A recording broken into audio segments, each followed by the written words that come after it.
weekend, another recap. So let's attempt to break down what happened at Calder. Now, the first half, certainly there was moments of promise. Not many, but a few.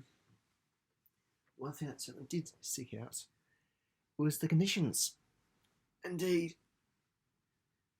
it was damn near impossible to really make much note of things going on. Be it able to be able to see. I was just able to jot down a few notes here and there. But a few things that certainly did stick out was just the pace of the game. There wasn't really much in the way of a hard line press by either side. It was, I suppose, more of a jog than a run, which I think certainly plays into Calder's tactics, where they'll wear you down a bit, and because they're a very high stamina side, they will kill you in the last 20 of the match. Of course, we'll get round to that eventually. Otherwise, certainly some promising signs, given that we're looking at right times, just trying to play our ball. Couldn't really get much from it. In the end, the score was held level at 0-0. As for the second half, well, 5 unanswered goals. A clear success for Calder in a match where really it was girls versus women. It certainly wasn't pretty from a South perspective. Certainly frustration. That's one of the many words that would come to mind.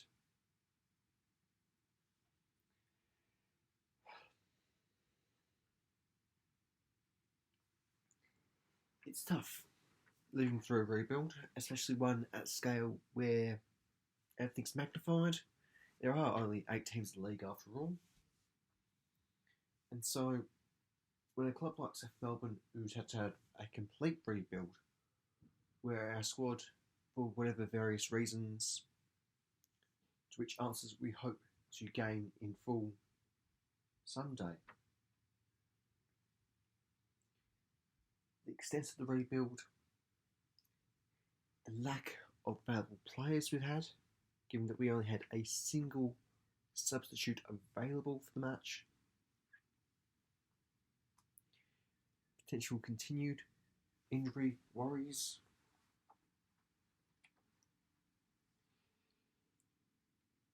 nothing, absolutely nothing was in our favour that weekend. Indeed, it's going to take a fair amount to come back from it, if we can.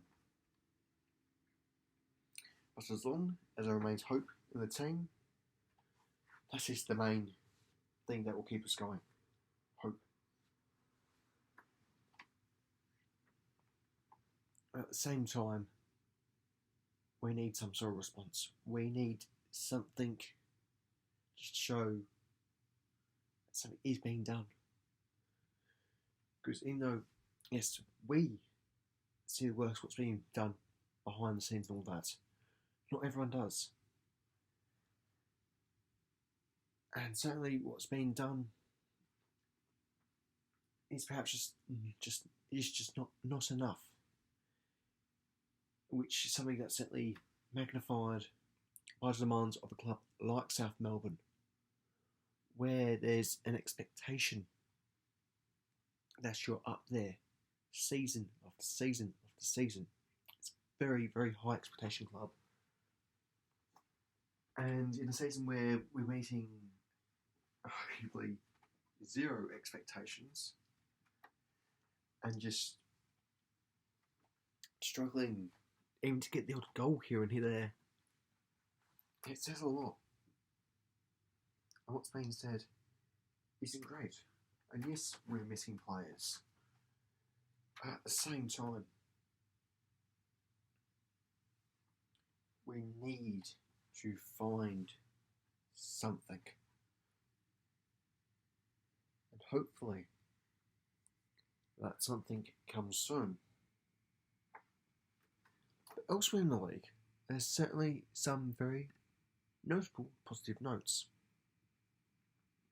So let's start with the first of the round 6 fixtures, Alamein versus Bayside. A win for Alamein, who certainly had a season where their expectations perhaps haven't been met overall. Some results where they perhaps should have got something more out of it, but haven't. But 3-0 over Bayside, nice and clinical. Of course, we had our 5-0 defeat at Calder. Something perhaps a bit unexpected overall, and continuing their reasonable form, but without the misfortune, Box Hill went on to defeat Heidelberg at the Olympic Village 2-1. A very good day out for Box Hill. Meanwhile, to wrap up the league, Emerging played out a 1-1 draw against Bulleen up at Knox. Of course, Bulleen carry on their undefeated season so far, but it's also their second draw of the season against a team that has certainly struggled to make their mark beyond their opening victory of the season. So how does this all shape the table up? Still in front stand Bulleen on 14 points. Close behind them, we still have Heidelberg on 12 points. In third, we have Calder United on 11. Fourth, Alamein on 10 points. Not far behind, and certainly gaining places, gaining momentum, is Box Hill on 9 points. In sixth, on 4 points, we have FV Emerging. In seventh, we have Bayside still on 2 points.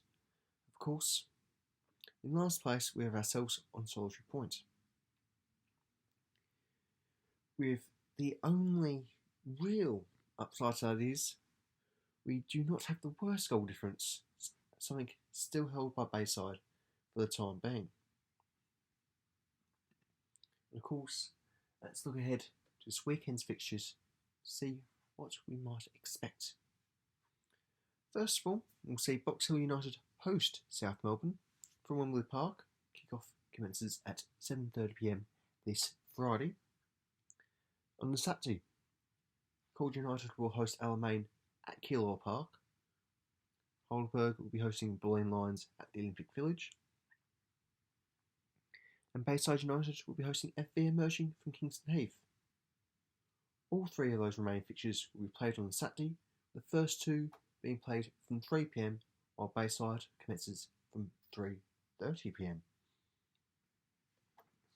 Now, we certainly hope you enjoy all the action from this 7th round of the 2022 WNPL campaign. We hope you can certainly get down to Wembley Park and help make some noise for the girls. But until next time, we hope you enjoy all of this weekend's action. But one final note, of course, a little bit of announcements. We've finally had our next Nike FC Cup match confirmed.